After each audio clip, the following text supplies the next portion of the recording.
നമസ്തേ. Bhairava media എന്ന YouTube channel ആരംഭിക്കുകയാണ് ഇന്ന് മുതൽ.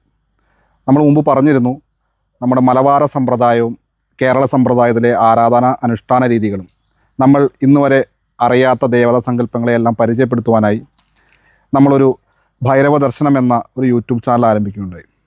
ഇന്ന് നമ്മൾ വേദവ്യാസഗിരി ഏറ്റുമാനൂർ മഹാദേവ ക്ഷേത്രത്തിൻ്റെ അടുത്ത് സ്ഥിതി ചെയ്യുന്ന ഈ പുണ്യക്ഷേത്രത്തിലാണ് നമ്മൾ ആദ്യത്തെ വീഡിയോ ചെയ്യാൻ എത്തിയിരിക്കുന്നത്. അപ്പോൾ ഇന്നു മുതൽ നമുക്ക് രഹസ്യങ്ങൾ അനവധിയുള്ള ദൈവസങ്കല്പങ്ങളും നിഗൂഢമായ ആരാധന സമ്പ്രദായങ്ങളെല്ലാം പരിചയപ്പെടാൻ സാധിക്കുന്നതാണ്. അപ്പോൾ ആദ്യമായി വേദവ്യാസൻ്റെ ഈ തപസ് ചെയ്ത ഈ പുണ്യഭൂമിയിൽ നിന്ന് ഭൈരവ ദർശനം എന്ന യൂട്യൂബ് ചാനലിലൂടെ ഇന്നു മുതൽ നിങ്ങൾക്ക് പരിചയപ്പെടാൻ സാധിക്കുന്നതാണ്. അപ്പോൾ നമുക്കിന്ന് ഈ ക്ഷേത്രത്തെയും ഈ ക്ഷേത്രത്തിലെ ദൈവസങ്കല്പങ്ങളെക്കുറിച്ചും വിശദമായി പറഞ്ഞു തരുന്നത് ഈ ക്ഷേത്രത്തിലെ മേൽശാന്തിയായ ചന്ദ്രൻ ശാന്തിയാണ്. ചേട്ടാ, നമ്മളുടെ ഈ ക്ഷേത്രത്തെക്കുറിച്ചുള്ള ഇതിൻ്റെ രഹസ്യങ്ങളും ഇവിടുത്തെ ദൈവസങ്കല്പങ്ങളെയും കുറിച്ച് നമ്മുടെ പ്രേക്ഷകർക്ക് വേണ്ടി ഒന്ന് പരിചയപ്പെടും. അതാണ് നമ്മൾ ഉദ്ദേശിക്കുന്നത്. നമ്മളിത് എല്ലായിടത്തും എത്തിക്കുക എന്നുള്ളതാണ്. അപ്പോൾ നമ്മുടെ വേദവ്യാസനാണ്, വേദവ്യാസ മഹർഷിയാണ്. അപ്പം അദ്ദേഹം ഇവരുടെ വനവാസകാലത്ത് വന്നെന്ന് വനവാസകാലത്ത് വന്നെന്നാണ് ഐതിഹ്യം പറയുന്നത്. അതോടൊപ്പം തന്നെ ഇവരിവിടെ വനവാസകാലത്ത് വരികയും ഇവിടെ വന്നതെന്ന് നമ്മുടെ ഓണന്തുരുത്ത് ക്ഷേത്രം, ഓണന്തുരത്തിലെ വിഗ്രഹം വ്യാസൻ പ്രതിഷ്ഠിച്ചതാണെന്നും ഐതിഹ്യം പറയുന്നുണ്ട്. അതോടൊപ്പം തന്നെ നമ്മുടെ ഏറ്റുമാനൂർ മഹാദേവ ക്ഷേത്രവുമായിട്ട് നല്ല ബന്ധങ്ങളുണ്ട്. ഏറ്റുമാനൂരിൽ നിന്ന് ഇവിടെ ആറാട്ടിൻ്റെ സമയത്ത് ഇവിടെ ഇങ്ങോട്ട് എഴുന്നള്ളത്തുണ്ടായിരുന്നു. അതൊക്കെ കാലക്രമേണ വർഷങ്ങൾക്ക് മുമ്പുണ്ടായിരുന്നു. അതൊക്കെ ഇടക്കാലം കൊണ്ട് നിന്ന് പോയി. എങ്കിൽ തന്നെയും ഏറ്റുമാനൂരപ്പൻ്റെ സാന്നിധ്യവും ഭഗവാന്റെ അടുത്തുണ്ട്. അതോടൊപ്പം തന്നെ ഇവിടെ ഗണപതി, ഈ ഭഗവാൻ ഇവിടെ ഈ പീഠത്തിൽ ഗണപതി ഇരുന്ന് പീഠമായിരുന്നെന്ന് ഐതിഹ്യം പറയുന്നുണ്ട്. ഗണപതി ഇവിടെ ഇരുന്ന് എഴുതുകയും അതുപോലെ മഹാഭാരതം അതിൻ്റെ പുരാണങ്ങൾ, അതിൻ്റെ കഥകൾ പറയുകയും വ്യാസൻ പറയുകയും ഗണപതി എഴുതുകയും ചെയ്യുന്നതും വേദഗിരി ഈ പുസ്തകത്തിൽ തന്നെ പ്രത്യേകിച്ച് എടുത്ത് പറയുന്നുണ്ട്. അതുപോലെ തന്നെ കുറുമളൂർ നാരായണപിള്ളി എന്ന് പറയുന്ന ഒരാളാണ് ഈ വേദഗിരി ചരിത്രങ്ങളൊക്കെ എഴുതിയത്. അപ്പോൾ അതിൻ്റെ പുസ്തകങ്ങളൊക്കെ നമ്മുടെ കയ്യിലുണ്ട്. അതോടൊപ്പം തന്നെ ഇപ്പം ഞങ്ങളിവിടെ ഇപ്പം ഈ പ്രവർത്തനമായിട്ട് ഭഗവാന്റെ കാര്യങ്ങളൊക്കെ നോക്കാനും നമുക്ക് കിട്ടിയൊരു മഹാഭാഗ്യം എന്ന് പറഞ്ഞാൽ പറയാതിരിക്കാൻ പറ്റത്തില്ല. ഇപ്പം ഇവിടുത്തെ മേൽശാന്തിയാണ് ഞാൻ. ഈ മേൽശാന്തിയായിട്ട് ഇവിടെ ഇരിക്കാൻ തുടങ്ങിയിട്ട് ഇപ്പം തന്നെ ഒരു 17 വർഷത്തോളം കാലങ്ങളായിട്ടുണ്ട്. അതുപോലെ എല്ലാ മലയാള മാസം 1-ാം തീയതി ഇവിടെ ഞങ്ങളിവിടെ പൂജ നടത്താറുണ്ട്. അത് ഓരോരുത്തർ വഴിപാടായിട്ട് നടത്തുന്നതാണ്. ആ വഴിപാടായിട്ട് നടത്തുകയും രാവിലെ വെളുപ്പിനെ 5 മണിക്ക് 5 മണി മുതൽ അതുപോലെ ഒരു 8 മണി വരെ ഇവിടുത്തെ രാവിലത്തെ പൂജകളും കാര്യങ്ങളൊക്കെ ഉണ്ട്. അതിനുശേഷം നട അടച്ചിട്ട് നമ്മൾ ഇറങ്ങും.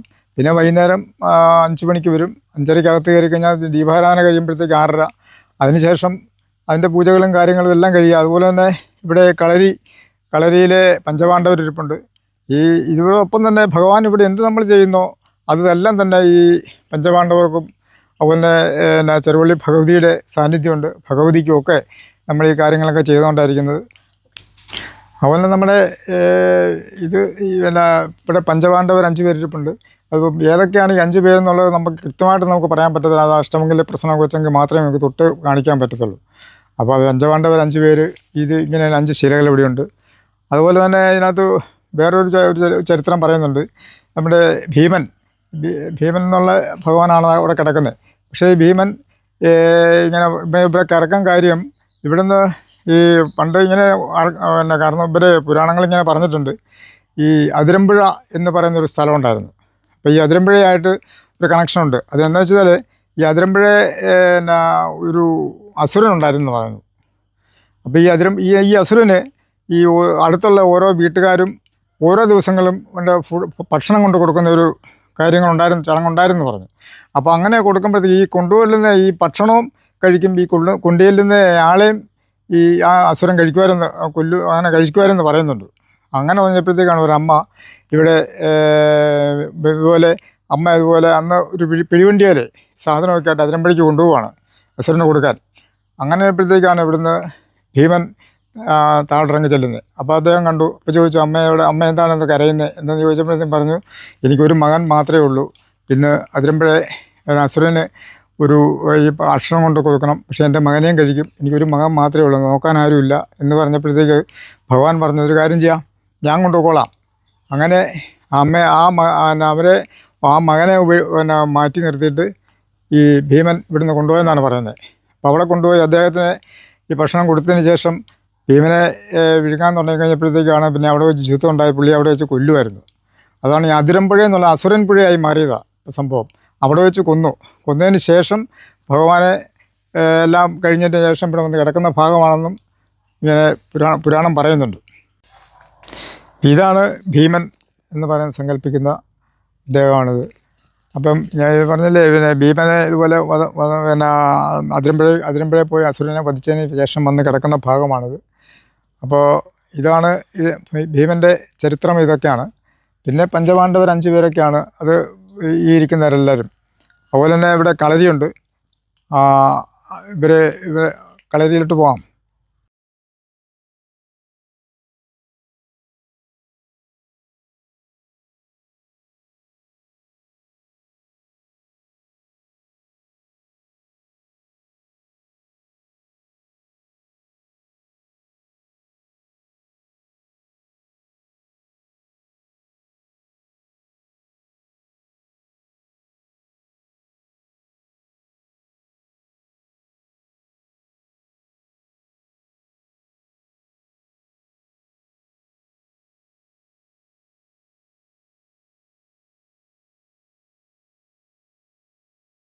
മഹാഭാരതം ഇപ്പോൾ സീരിയൽ ഓടുന്നുണ്ട്. ആ സീരിയലിനകത്ത് തന്നെ നമുക്ക് കാണാൻ പറ്റും ഈ ഒരു ഭഗവാന്റെ ഈ ഒരു സൈഡ് ഇങ്ങനെ ഈ ഒരു പ്രത്യേക രീതിയിലിരിക്കുന്ന അതേ ഇത് തന്നെയാണ് നമ്മുടെ മഹാഭാരതം സിനിമ സീരിയൽ നിങ്ങൾ എല്ലാവരും കാണേണ്ട ഒരു കാര്യമാണ്. അപ്പോൾ ഇത് കെട്ടുകഥകളല്ല, സംഭവം ഇത് ഒറിജിനലായിട്ടുള്ള പുരാണങ്ങൾ ഇവിടെ നടന്നതാണ്. അപ്പോൾ ഇതൊക്കെ ആൾക്കാർ പല രീതിയിലും ധരിക്കുമല്ലോ. അപ്പോൾ ഈ ഒരു ഇത് നോക്കി ഈ ശിലയുടെ ആ ഒരു പ്രത്യേക ഒരു രീതിയല്ലേ കാണുന്നത്, അത് കറക്റ്റായിട്ട് മഹാഭാരതത്തിനകത്തുണ്ട്. അപ്പോൾ അത് മഹാഭാരതത്തിനകത്ത് പ്രത്യേകിച്ച് ഈ പഞ്ചപാണ്ഡവർ 5 പേരെ എടുത്ത് കാണിക്കുന്നുണ്ടല്ലോ. ഇതൊക്കെയാണ് ഭഗവാനെക്കുറിച്ച് പറയാനുള്ളത്. അതുപോലെ തന്നെ ഭഗവാൻ ഇവിടെ വഴിപാടുന്ന നമ്മുടെ പൂജയുടെ അന്ന് നെയ്വിളക്ക് കാര്യങ്ങളെല്ലാം വെക്കുന്നുണ്ട്. അത് പ്രത്യേക ഒരു രീതിയിൽ നമ്മളിവിടെ ഭഗവാനെ ആൾക്കാർ ഇതിൻ്റെ നെയ്വിളക്ക് എടുക്കുമ്പോഴത്തേക്കും അത് ഇങ്ങനെ ഭഗവാന് 3 പ്രദക്ഷിണം വെച്ചതിന് ശേഷം ഈ വിളക്ക് ഇവിടെ കൊണ്ട് വെക്കും. ആ വിളക്ക് വെച്ച് കഴിയുമ്പോൾ ദീപാരായണ സമയത്ത് അതെല്ലാം രാവിലെ ഉണ്ടാവും. അപ്പോൾ പിന്നെ നല്ല രീതിയിൽ ഇവിടുത്തെ കാര്യങ്ങളെല്ലാം നടക്കുന്നുണ്ട്. അതുപോലെ തന്നെ നമ്മുടെ ഞാൻ പറയാമെന്ന് വെച്ചാൽ ഇവിടെ നവരാത്രി പൂജ നടക്കുന്നുണ്ട്. ഈ നവരാത്രി പൂജ എന്ന് പറയുമ്പോഴത്തേക്കും 4 ദിവസത്തെ പൂജയാണ്. പൂജ വെപ്പ്, അതുപോലെ തന്നെ പിള്ളേരെ എഴുത്തിനിരുത്തുന്നുണ്ട്. പിന്നെ അതുപോലെ തന്നെ നമ്മൾ അതിനുള്ള എല്ലാ സംവിധാനങ്ങളും ഭക്തർക്ക് വന്നു കഴിഞ്ഞാൽ അതിൽ ഇരിക്കാനും ഒക്കെ ഉള്ള സൗകര്യങ്ങൾ നമ്മളിവിടെ ഇതുപോലെയെല്ലാം ഇവിടെ എല്ലാം നല്ല വൃത്തിയാക്കി കാടുമൊക്കെ വെട്ടി തെളിച്ചിട്ട് നമുക്ക് അതിനുള്ള സൗകര്യങ്ങൾ നമ്മൾ ഏർപ്പെടുത്തി കൊടുക്കുന്നുണ്ട്. അതുപോലെ എല്ലാ മലയാള മാസം 1-ാം തീയതി മാസപൂജയുണ്ട് ഇവിടെ. അത് ഓരോരുത്തർ വഴിപാട് നടത്തുന്നതാണ്. അടുത്ത മാസ പൂജ എന്ന് പറയുമ്പോഴത്തേക്കും ആലപ്പുഴക്കാരുടെയാണ്.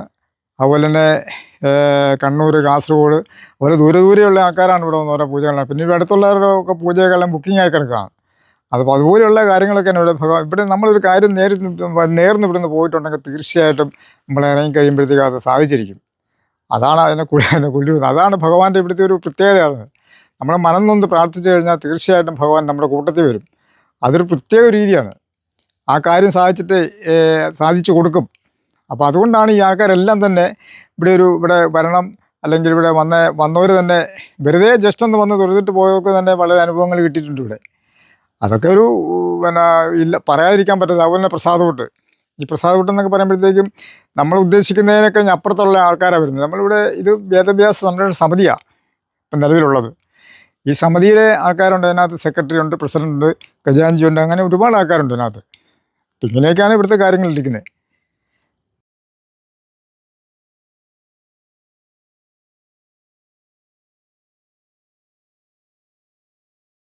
ഇതാണ് നമ്മുടെ കളരി എന്ന് സങ്കല്പിക്കുന്ന സ്ഥലം. അപ്പോൾ ഈ നടുക്ക് കിടക്കുന്ന ശിലയാണ് ആശാൻ. ഈ ആശാനും ശിഷ്യന്മാരെയൊക്കെയാണ് ഇരിക്കുന്നത്.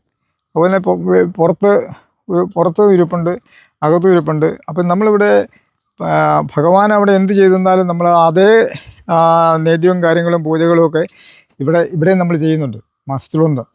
ഇത് ഇങ്ങനെ കാലങ്ങളായിട്ട് ഇങ്ങനെ അങ്ങ് പോകുന്നുണ്ട്. അതുപോലെ തന്നെ നമ്മൾ ശരിക്കും പറയുകയാണെങ്കിൽ ഇപ്പോൾ ഇവിടെ പ്രദക്ഷിണമൊക്കെ ആൾക്കാർ നേരത്തെ വെച്ചുകൊണ്ടിരുന്നതാണ്. ഇപ്പോൾ ഒരിടക്കാലം കൊണ്ട് ഇതെല്ലാം ഇങ്ങനെ ഈ വനമല്ലേ ഇതിങ്ങനെ പടർന്ന് കിടക്കുന്നതുകൊണ്ടാണ് ഇതിപ്പോൾ ഇങ്ങനെ നമുക്കൊരു പ്രദക്ഷിണം വെക്കാൻ പറ്റാതെ വരുന്നൊരു സാഹചര്യം. അപ്പോൾ അതൊക്കെ നമ്മൾ വെട്ടിമാറ്റി കഴിയുമ്പോഴത്തേക്ക് ഇവിടെ എല്ലാം ഇതിപ്പോൾ ഇവിടം വരെ ആയിട്ടുണ്ട്. ഇതെല്ലാം പ്രദക്ഷിണം വെക്കാൻ ആൾക്കാർ വന്നാൽ പോകത്തില്ലായിരുന്നു. അതുകൊണ്ട് നമ്മൾ പിന്നെ നിർബന്ധമായിട്ട് ചെയ്തതാണ്. വീണ്ടും വന്ന് പെട്ടെന്ന് ഇതേ രീതിയിലായി കിടക്കുന്നതാണ്. അപ്പോൾ ഇവിടെയും നമ്മൾ എന്ത് കാര്യങ്ങൾ പറഞ്ഞാലും അത് അന്നേരം തന്നെ സാധിച്ചിരിക്കും. നമ്മുടെ ഈ പഴയ കാലത്തുള്ള ഈ ഓലെഴുത്തില്ലേ, ഓലയിൽ നമ്മൾ പണ്ടൊക്കെ എഴുതിക്കൊണ്ടിരുന്നത് അത് തന്നെയാണ് ഇവിടെ സംഭവം നടന്നത്. അതുപോലെ തന്നെ ഇവരിവിടെ ഉപയോഗിച്ചിരുന്ന പാത്രങ്ങളും കാര്യങ്ങളും എല്ലാം ഇവിടെയുണ്ട് എന്നാണ് പറയുന്നത്. ഭീമൻ്റെ ഗത ഇതൊക്കെ ഈ മണ്ണിൽ കിടപ്പുണ്ടെന്നാണ് പറയുന്നത്. അപ്പോൾ അത്രമാത്രം പേരും പ്രസിദ്ധിയുള്ള സ്ഥലമാണത് വേദവ്യാസഗിരി. ദക്ഷിണകാശി എന്നറിയപ്പെടുന്ന സ്ഥലമാണത് വേദഗിരി. അതുപോലെ തന്നെ ഇവിടെ അങ്ങോട്ട് മാറിക്കഴിഞ്ഞാൽ നമ്മുടെ അപ്പുറത്ത് പറ്റാത്ത വെള്ളം വ്യാസപാദം അപ്പുറത്തുണ്ട്. ഇപ്പുറത്ത് ഗംഗാ യമുന കാവേരി അങ്ങനെ 3 നദികളെ ഭഗവാൻ ആവാഹിച്ച് അവിടെ വരുത്തിയിട്ടുണ്ട്. അത് നമുക്കവിടെ പോയി കാണാം. ഇതൊക്കെയാണ് ചെറുവള്ളിക്കാവിലെ ഭഗവതിയുടെ സാന്നിധ്യമാണ് ഇവിടെയുള്ളത്. അപ്പം അവിടെ നമ്മൾ എന്തൊക്കെ ചെയ്താലും ഭഗവതിക്ക് ഇവിടെയും ചെയ്യണം. അത് നമ്മളെ അതുപോലെ തന്നെ രാവിലെ നമ്മുടെ ത്രിമധുരമാണെങ്കിലും പാൽപ്പായസമാണെങ്കിലും എന്തായിരുന്നാലും ഇവിടെ ചെയ്യണം. അത് നമ്മൾ പ്രശ്നത്തിലൊക്കെ കണ്ടിട്ടുള്ളതാണ്. അതുപോലെ പിന്നെ വ്യാസപുരാണത്തിൽ തന്നെ അത് പറഞ്ഞിട്ടുണ്ട്. അപ്പോൾ അങ്ങനെയൊക്കെ അത് ഭഗവതിയാണ്, ഭഗവതിയുടെ സങ്കല്പത്തിലാണിത് നമ്മൾ ചെയ്യുന്നത്. ഇത് ശരിക്കും പറഞ്ഞാൽ ഇത് ഭഗവാന്റെ ഗംഗാ യമുന കാവേരി അങ്ങനെ 3 നദികളെ ഭഗവാൻ ആവാഹിച്ച് വരുത്തിയതാണിത് ഈ നദികളിവിടെ. അപ്പോൾ ഈ വെള്ളം എത്ര വേനലായിരുന്നാലും ഈ വെള്ളം ഒരു കാലത്തും പറ്റത്തില്ല. ഇത് എക്കാലവും ഇങ്ങനെ നിൽക്കും. ഇതിപ്പോൾ നമ്മളിത് കോരി പറ്റിച്ച് കഴിഞ്ഞാൽ അതേ തന്നെ ഒരു 10 മിനിറ്റ് കഴിയുമ്പോഴത്തേക്ക് ഈ വെള്ളം വീണ്ടും ഇവിടെ വന്നുകൊണ്ടിരിക്കുകയാണ് വെള്ളം. അപ്പോൾ ഇവരിവിടെ പൂജകൾക്ക് വേണ്ടിയിട്ടും ഇവരുടെ ഉപയോഗ കാര്യങ്ങൾക്കെല്ലാം തന്നെ ഉപയോഗിച്ചുകൊണ്ടിരുന്ന വെള്ളമാണിത്. ഇത് നമ്മൾ 1-ാം തീയതിയുടെ ഒരാഴ്ച മുമ്പേ നമ്മൾ കയറി ഇതെല്ലാം ശുദ്ധിയാക്കി എല്ലാം റെഡിയാക്കിയിടും. അതിനുശേഷം പിന്നെ വീണ്ടും ഇത്രയും വെള്ളം വരും. ഇപ്പോൾ ഇതിങ്ങനെ ഇവരുടെ പൂജയ്ക്ക് ഉപയോഗിച്ചുകൊണ്ടിരുന്ന നദിയാണിത്. അതാണ് ഗംഗാ യമുന കാവേരി അങ്ങനെ 3 നദിയിൽ നിന്ന് ഇത് തന്നെ പുരാണത്തിൽ തന്നെ ഉണ്ട്. അതുപോലെ തന്നെ അപ്പുറത്ത് വ്യാസപാദമുണ്ട്. അത് നമുക്കവിടെ പോയി കാണാം.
ഇതാണ് വ്യാസപാദം.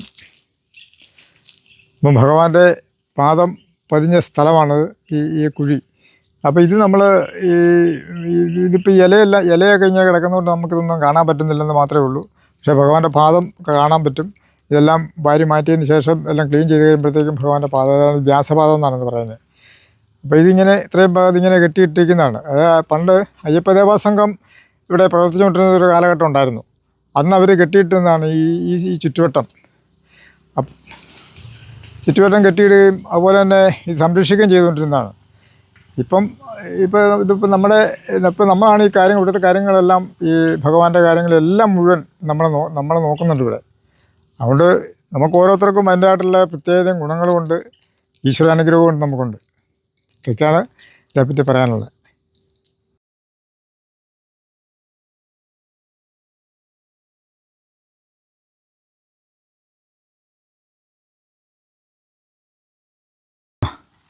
ഈ വ്യാസപാദം ഇത് ഭഗവാന്റെ കാൽപാദം പതിഞ്ഞ പാദമാണിത്. അപ്പോൾ ഇത് എക്കാലവും ഇതുപോലെ തന്നെ നിറഞ്ഞ് വെള്ളം കിടക്കും. ഈ വെള്ളം ഒരു കാലത്തും പറ്റുകയില്ല. അതാണ് വ്യാസതീർത്ഥം എന്ന് പറയാം. വ്യാസതീർത്ഥമാണെന്ന് പറയുന്നത് ഈ വെള്ളത്തിനെ ഉദ്ദേശിക്കുന്നത്. അപ്പോൾ നമ്മളിന്ന് വേദഗിരി മലയിലെ ദൈവസങ്കല്പങ്ങളെക്കുറിച്ചും ഇവിടുത്തെ വിശ്വാസങ്ങളെക്കുറിച്ചും ഇവിടുത്തെ അനുഷ്ഠാന രീതികളെക്കുറിച്ചും അതുപോലെ ഇവിടെ നടന്ന കുറേ പുരാണങ്ങളുമായി ബന്ധപ്പെട്ടുള്ള കഥകളും എല്ലാം തന്നെ നമുക്കിന്ന് ചന്ദ്രേട്ടൻ പറഞ്ഞു തരികയുണ്ടായി.